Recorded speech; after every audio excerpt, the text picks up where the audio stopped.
India market invest মাইন্ডসেটে আপনাদের স্বাগত। যা চ্যানেল নতুন এসেছেন তাদের করলো প্লিজ চ্যানেলটাকে সাবস্ক্রাইব করবেন, লাইক করবেন, বেল আইকনটা প্রেস করবেন, তার সাথে অল বাটনটা প্রেস করবেন, নোটিফিকেশন সঙ্গে সঙ্গে আপনাদের কাছে গিয়ে পৌঁছাবে। বাজাজ ফাইন্যান্স এনবিএফসি সেক্টরের দিগ্গজ কোম্পানি, যে কোম্পানিটার মার্কেট ক্যাপ দেখলে দেখা যাবে অলমোস্ট 5 লাখ কারোর। তো কোম্পানিটা আজকের দিনে রেজাল্ট ডিক্লেয়ার করেছে, যেখানে রেজাল্ট মার্কেট ক্লোজ হয়ে যাওয়ার পরে এসছে। তো চলুন অ্যাট ফার্স্ট দেখে নিই যে কোম্পানিটার রেজাল্ট কীরকম করেছে। ডিসেম্বর কোয়ার্টার, সেপ্টেম্বর কোয়ার্টার এবং 1 বছর আগের ডিসেম্বর কোয়ার্টার দেখলে দেখা যাবে 14,164 কোম্পানির রেভিনিউ আর্ন করেছে। 1 বছর আগে 17,091, আগের কোয়ার্টারে 18,035। তো দেখলে দেখা যাবে ইয়ারলি কোয়ার্টারলি কোম্পানির কিন্তু রেভিনিউ জাম্প করেছে। তো প্রফিট, টোটাল ইন্টারেস্ট এবং এক্সপেন্সেস দুটো রয়েছে, দুটো বাদ দিলে পরে কোম্পানির অপারেটিং প্রফিট পাওয়া যায়।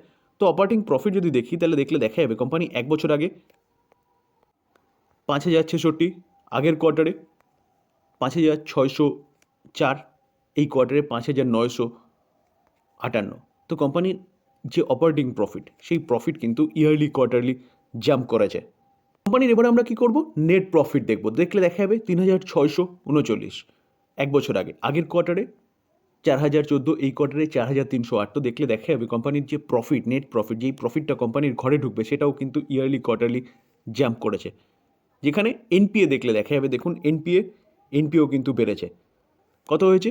0.95 ছিল গ্রস এনপিএ, সেটা 1.06, এই কোয়ার্টারে 1.12।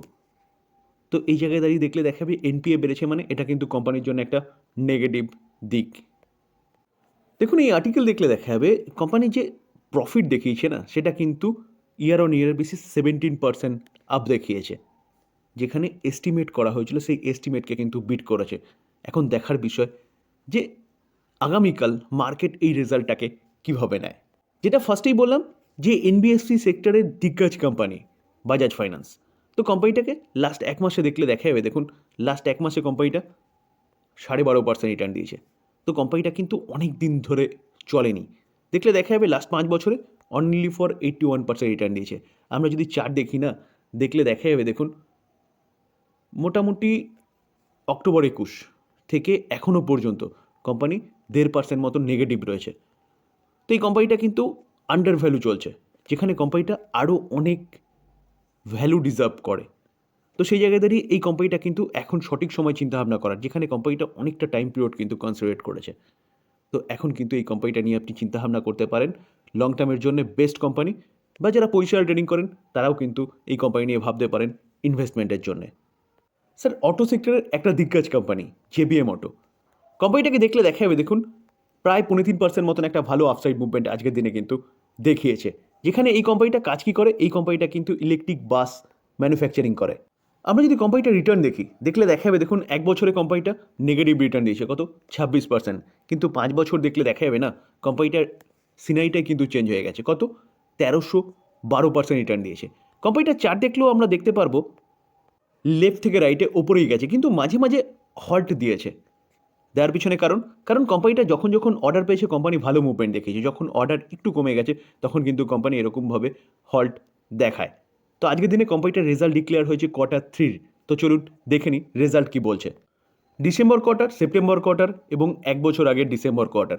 তো কোম্পানির রেভিনিউ দেখলে দেখা যাবে 1,346 1 বছর আগে, আগের কোয়ার্টারে 1,286, এই কোয়ার্টারে 1,396। তো দেখলে দেখা যাবে ইয়ারলি সামান্য জাম্প করেছে, কোয়ার্টারলি কিন্তু ভালো করেছে। এবার হচ্ছে খরচা। তো খরচা দেখলে দেখা যাবে 1 বছর আগে 1,190, আগের কোয়ার্টারে 1,128, এই কোয়ার্টারে 1,228। তো কোম্পানির খরচাও কিন্তু বেড়েছে, ইয়ারলি কোয়ার্টারলি ফ্ল্যাট রয়েছে। এবার আমরা কি দেখব, অপারেটিং প্রফিট। তো অপারেটিং প্রফিট দেখলে দেখা যাবে 157 1 বছর আগে, আগের কোয়ার্টারে 158, এই কোয়ার্টারে 168। তো কোম্পানির অপারেটিং প্রফিটও কিন্তু ইয়ারলি কোয়ার্টারলি বেড়েছে। তো এবার আমরা কি দেখব, এবার হচ্ছে নেট প্রফিট। তো নেট প্রফিট যদি দেখি, দেখলে দেখা যাবে, দেখুন 1 বছর আগে 52, আগের কোয়ার্টারে 53, এই কোয়ার্টারে 56। তো কোম্পানি কিন্তু প্রফিটও যথেষ্ট ভালো দেখিয়েছে। এখানে আমরা ইপিএস দেখলেও দেখতে পারবো যে 1 বছর আগে 4.12, আগের কোয়ার্টারে 4.19, এই কোয়ার্টারে 4.45। তো কোম্পানি যে রেজাল্টটা প্রেজেন্ট করেছে সেই রেজাল্টটা কিন্তু ঠিকঠাক আছে। যেখানে এই কোম্পানিটা আপনি রাডারে রাখতে পারেন ইনভেস্টমেন্টের জন্য। হাই কত মেরেছিল? হাই মেরেছিল 2417, সেখান থেকে কিন্তু মার্কেট পড়ার জন্য অনেকটা নিচে চলে এসেছে কোম্পানিটা। তো এই কোম্পানিটা আপনি চিন্তাভাবনা করতে পারেন লং টার্মের জন্য, যেখানে গভর্নমেন্ট কিন্তু ইলেকট্রিক বাস নিয়ে কাজ করছে এবং ভবিষ্যতে আস্তে আস্তে ইলেকট্রিক ভেহিকেলসই থাকবে। অলরেডি আমরা দেখেছি যে কি, যে দিল্লি গভর্নমেন্ট ইলেকট্রিক বাসকেই কিন্তু সার্ভিস চালু করেছে, যেখানে পেট্রোল ডিজেলের বাস কিন্তু নেই। তার পাশাপাশি বোম্বেও কিন্তু একই রকম কথা বলছে, মুম্বাই, যেখানে ইলেকট্রিক বাসেরই কথা বলছে। তার জন্য কিন্তু এই কোম্পানিটা একের পর এক অর্ডার পেয়েছে এবং কোম্পানিটা ভালো রিটার্ন দিয়েছে, ভবিষ্যতে আরও ভালো রিটার্ন দিতে পারে, কারণ গভর্নমেন্ট বলছে অল ওভার ইন্ডিয়ায় ইলেকট্রিক ভেহিকেলসই চলবে। ইন্দ্রপ্রস্থ গ্যাস লিমিটেড কোম্পানিটাকে দেখলে দেখাবে, দেখুন আজকের দিনে কোম্পানিটা 2.21% একটা ভালো আপসাইড মুভমেন্ট দেখিয়েছে, যেখানে এই কোম্পানিটাকে নিয়ে কিন্তু একটা ভালো নিউজ পাওয়া যাচ্ছে, যেটা নিউজটার বলতে পারেন অ্যাপ্লাই করার লাস্ট ডেট হচ্ছে 30 তারিখ, কালকেই। নিউজটা কি চলুন সেটা একটু দেখে নিই। ইন্দ্রপ্রস্থ গ্যাস লিমিটেড এই কোম্পানিটা 1:1 বোনাস ডিক্লেয়ার করেছিল, যেটার রেকর্ড ডেট কবে? রেকর্ড ডেট 31শে জানুয়ারি 2025। তো স্যার যাদের কাছে একটা শেয়ার আছে তারা কিন্তু আরও একটা শেয়ার ফ্রি পাবেন। তো যারা এই কোম্পানি নিয়ে চিন্তাভাবনা করছেন তাদের কাছে কিন্তু কালকে 30 তারিখ, কালকেই লাস্ট সুযোগ এই কোম্পানিটা পারচেস করার, তাহলেই আপনারা কিন্তু এই বোনাসের জন্য এলিজিবল হবেন। জেফ্রিস একটা দিগ্গজ ব্রোকিং হাউস, তারা আইজিএলকে নিয়ে বুলিশ এবং বাই রেটিং দিচ্ছে এবং তারা বলছে কি 32% আপসাইড মুভমেন্ট দেখাতে পারে এই কোম্পানিটা। তো জেফ্রিস ইন্দ্রপ্রস্থ গ্যাস লিমিটেড অর্থাৎ আইজিএলকে বাই রেটিং দিচ্ছে এবং টার্গেট কি দিচ্ছে? আগে টার্গেট দিয়েছিল 295, সেখান থেকে বাড়িয়ে 505 বলছে। তো স্যার আবারও বলবো যে কোনো ব্রোকিং হাউস বলছে বলে বাই করবেন একদম নয়। আপনি আগে দেখুন যে কোম্পানি কি বিজনেস করছে এবং বিজনেসের দম আছে নাকি। তার পাশাপাশি এটাও বলবো যে বোনাস দিচ্ছে মানে কালকেই বাই করবেন সেরকম ব্যাপারও নয়। বোনাস হয়ে গেলেও আপনি কিন্তু বাই করতে পারবেন। যেহেতু আপনি ইনভেস্টমেন্টের কথা চিন্তা ভাবনা করছেন, তাহলে আগে দেখুন কোম্পানি বিজনেস কী করছে। যেখানে কোম্পানির যদি আমরা লাস্ট 5 বছরের চার্ট দেখি না, দেখলে দেখা যাবে 5 বছরে তেমন কোনো রিটার্ন বানিয়েই দেয়নি কোম্পানিটা। এই জায়গায় পড়েছে, পড়ার পিছনে কারণ হচ্ছে কিন্তু গভর্নমেন্ট, কারণ এই কোম্পানিটাকে সাবসিডিতে গ্যাস দেওয়া হতো। তো এই কোম্পানিটা সেই সাবসিডিটা দেওয়া হতো এই কোম্পানিকে তার জন্যেই যাতে কনজিউমারদের দিতে পারে সাবসিডিটা, কিন্তু কোম্পানিটা কনজিউমারদের দেয়নি, যার জন্য সেই সাবসিডি গভর্নমেন্ট তুলে নিয়েছে। তো প্রফিটেবিলিটিতে এফেক্ট পড়েছে, কোম্পানিটা নিচে এসছে।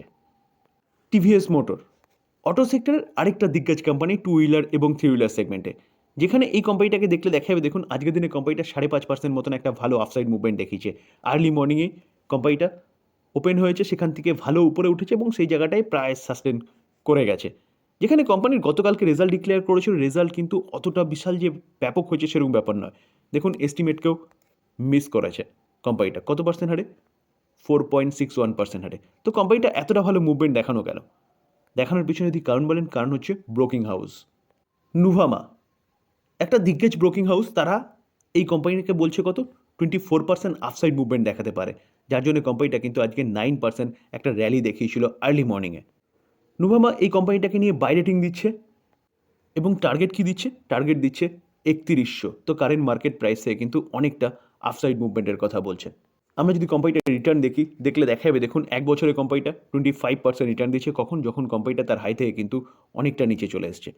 দেখুন মার্কেট পড়েছে, সবকটা কোম্পানি কিন্তু এরকম একটা মুভমেন্ট, ডাউনসাইড মুভমেন্ট দেখিয়েছে, যেখানে এই কোম্পানিটাকেও দেখলে দেখা যাবে, দেখুন প্রায় অ্যাপ্রক্সিমেট 14-15% কিন্তু নিচে আছে।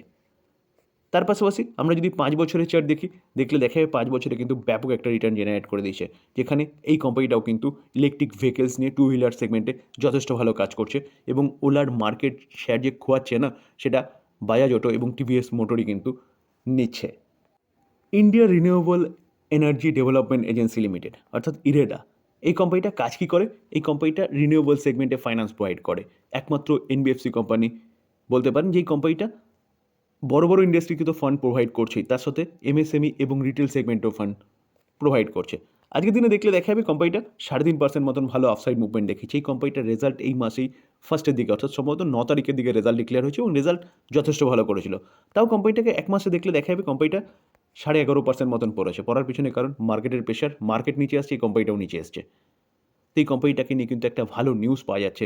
আর ভবিষ্যতের জন্য যদি বলেন বা লং টার্মের জন্য যদি বলেন, তাহলে কোম্পানিটা কিন্তু এই জায়গায় থাকবে না, এখান থেকে যথেষ্ট ভালো মুভমেন্ট দেখাবে। আমরা হাই দেখলে দেখতে পারবো 310 হাই মেরেছে, সেখান থেকে কিন্তু ম্যাসিভ ডিসকাউন্টে চলছে এই কোম্পানিটা। চলছে কত? 192। তো চলুন দেখে নিই নিউজটা কী পাওয়া যাচ্ছে।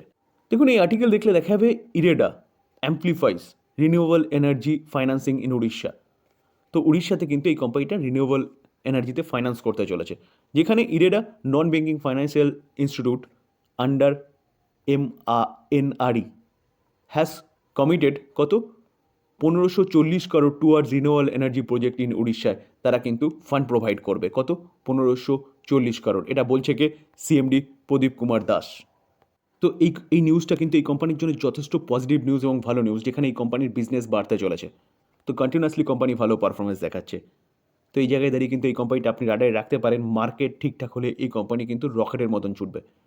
তবে ডিসক্লেমার দিয়ে রাখি, কোনো বাই রেকমেন্ডেশন নাই। কোম্পানিগুলোর সম্বন্ধে ভালো নিউজ পাওয়া যাচ্ছে, আপনাদের সামনে তুলে ধরার চেষ্টা করলাম। টোটালটাই লার্নিং পারপাস। বাই করবেন, নিজে ফার্দার অ্যানালাইসিস করবেন, তারপরে বাই করবেন, বা আপনি আপনার ফাইন্যান্সিয়াল অ্যাডভাইজারের সাথে কথা বলে নিয়ে তারপর বাই করবেন। থ্যাংক ইউ, ভালো থাকবেন।